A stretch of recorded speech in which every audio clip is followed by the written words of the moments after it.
Hi mga kalutong tinapay! And today, gawa naman tayo ng traditional chocolate chip cookies. Pero dahil nagtitrending pa din ang pistachio katayfi, i-crossover natin yan. Kaya huwag na nating patagalin yan. At simulan na natin. Dito nga, meron akong 375 grams ng butter or 1 and 1/2 cup. Much better kung yung butter nyo medyo nasa soft side na. Mahirap kasing i-cream kapag galing pa sa chiller. Minix ko lang yan until soft and then maglalagay ako ng 500 grams ng light brown sugar, 1/2 teaspoon ng salt and then i-cream ulit natin. Kung hindi nyo pa natatry itong chocolate chip cookies ko ay i-try nyo na dahil masarap talaga siya. Nung nag-combine na yung sugar, mag-a-add naman ako dito ng 3 pirasong large na itlog. This time, imimix natin to, pero medyo matagal. Ipapa-aerate ko kasi to. Inabot ako dito ng mga nasa 7 to 8 minutes. Ang iintayin nyo ay mag-lighten ng color yung mixture. Katulad niyan, pinapa-aerate ko kasi to kasi feeling ko mas maganda yung texture niya kapag ka na-bake na. Kapag nagawa na natin yon, maglalagay na tayo dito ng 90 grams ng powdered milk, 5 grams ng baking powder, and 8 grams ng baking soda. Ifo-fold ko na lang yan, cut and fold gamit yung spatula. So, after nyan, maglalagay na tayo din dito ng 500 grams ng cake flour. Yung flour natin ay hahatiin ko yung pag-a-add sa 2 batches para hindi tayo mahirapang mag-mix. Itong cookies na to ay ginagawa ko kadalasan, lalo na pagka pang bakery na, syempre sa stand mixer na para hindi mahirap mag-mix-mix. Kasi pagka sa stand mixer, nabot lang ako ng mga 6 minutes, ready na kagad siya.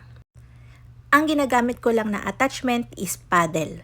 Pag naglalagay na ako ng flour kapag naka-stand mixer na ako, dahan-dahan na lang yung settings. Tapos, hindi ko na siya ino-overmix. Basta pagka nag-combine na yung flour, ititigil ko na yun. So, ayan, muntikan ko na makalimutan yung pag-a-add ng yum emul ko.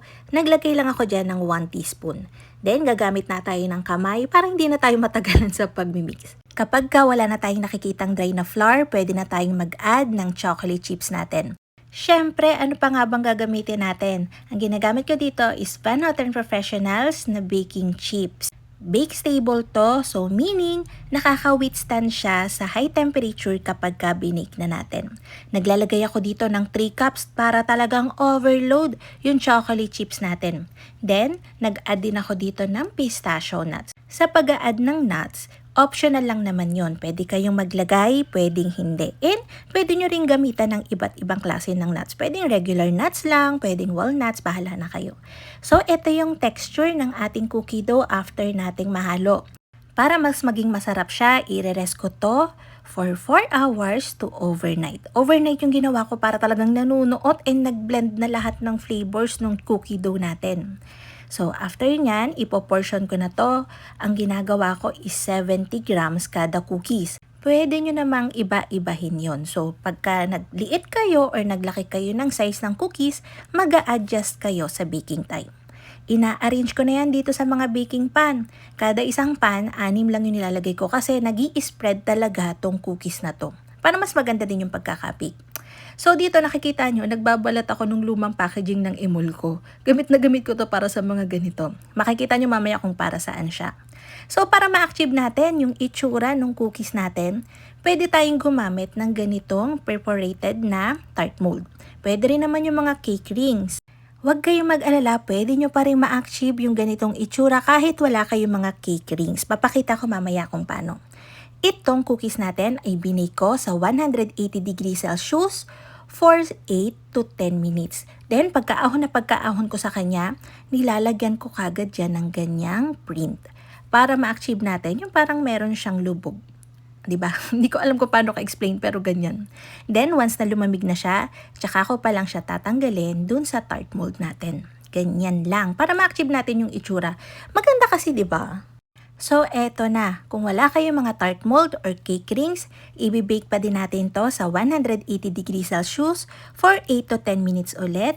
Then, pagka na-bake natin yung mga cookies natin, ganyan talaga itsura niyan. Medyo maputi pa yung ibabaw and malambot na malambot pa.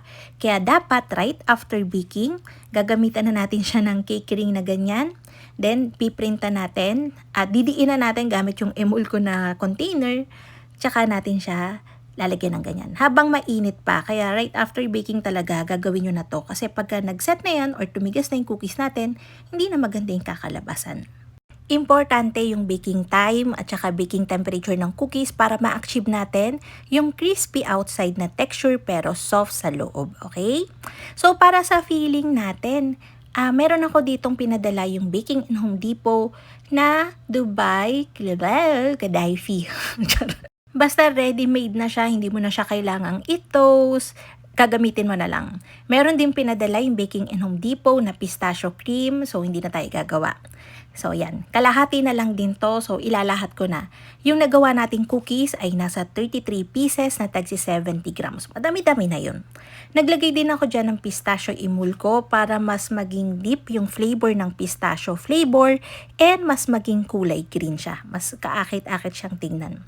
Then yung natira kong pistachio na nuts, nilagay ko na din from Baking in Home Depot din to. So thank you Baking in Home Depot!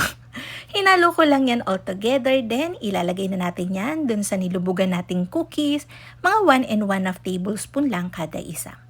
Alam ko naman na medyo mahal yung cost ng recipe natin. Pero itong recipe ng chocolate chip cookies natin, pwede mo nang lagyan ng kahit anong topping sa ibabaw. Pwede ka nang mag-chocolate ganache na lang, mag-caramel, kung anong trip mo, pwede mo nang ilagay sa kanya. Diba ang ganda? Kaya i-try nyo na to mga kalutong tinapay. So ayun na nga, sana nagustuhan niyo yung ating video for today. Magkita-kita tayo muli. Ito pong muli ang lutong tinapay. Bye-bye!